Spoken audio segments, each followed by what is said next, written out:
Beyond Light is next month, and with that comes an entirely new destination with an entirely new subclass, and so much more that we have yet to uncover. But there are things you can be doing right now that can increase your chances of leveling up and finding the best gear as fast as possible on the day that Beyond Light launches. Welcome back to the channel. My name is Man of Cole, and today, let's talk about how to prepare for Beyond Light.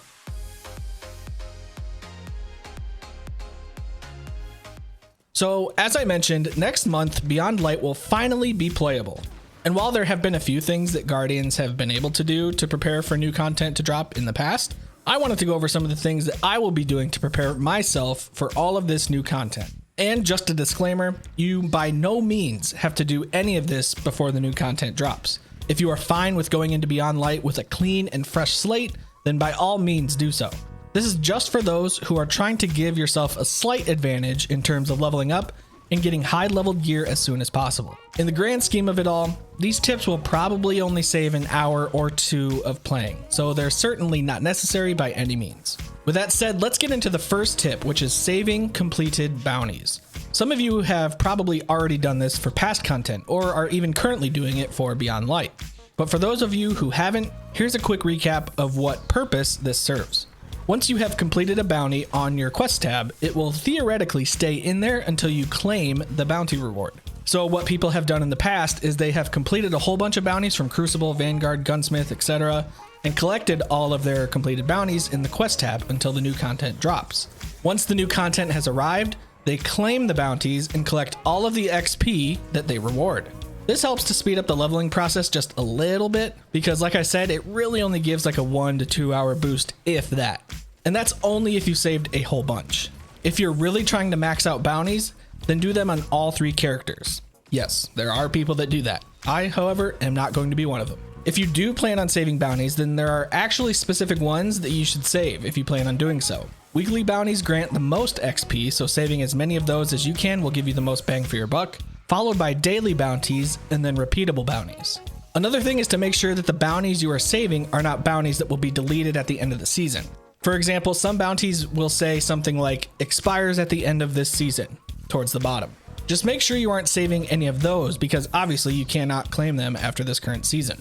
The next tip is a little more related to PvP players, but PvE players, you could certainly benefit from this as well. And that is to start saving good rolls on certain weapons. As of the making of this video, we don't have a complete list of the new sandbox changes coming with Beyond Light, but we did get a teaser from one of Bungie's community managers in one of their weekly blogs. DMG wrote that he heard a rumor from the sandbox team that 110 hand cannons were getting some adjustments made to them.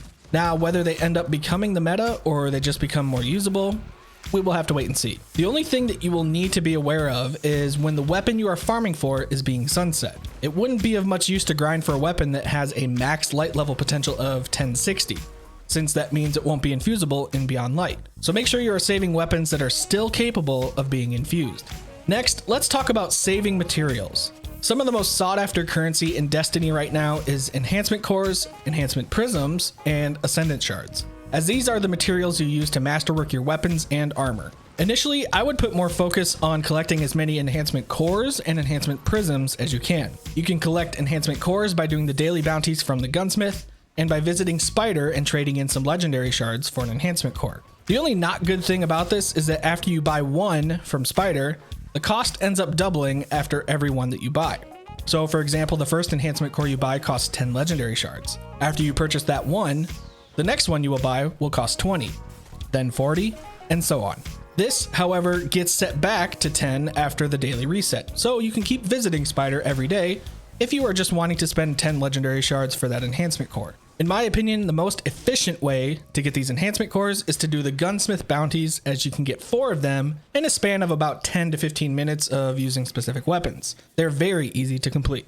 Enhancement prisms and ascendant shards are going to require a little more playtime to obtain. I would say the easiest way to get the 2 of these are by doing 1080 nightfalls, depending on what the weekly nightfall is. At this point in the season, if you have been playing for most of the season, your artifact level should be giving you a light level boost of somewhere between plus 10 and plus 20 light. Most people are even above 20. So doing a 1080 nightfall if you are close to that 1060 pinnacle cap should be pretty easy with a fire team. If you're a PvP player, then you might want to consider becoming a PvE player for a little while. Currently, the only way to get enhancement prisms and ascendant shards in PvP is by making it to the lighthouse in Trials of Osiris. If you're struggling to get to the lighthouse, I've got a couple guides that might help you get there. Links to those videos will be in the description box.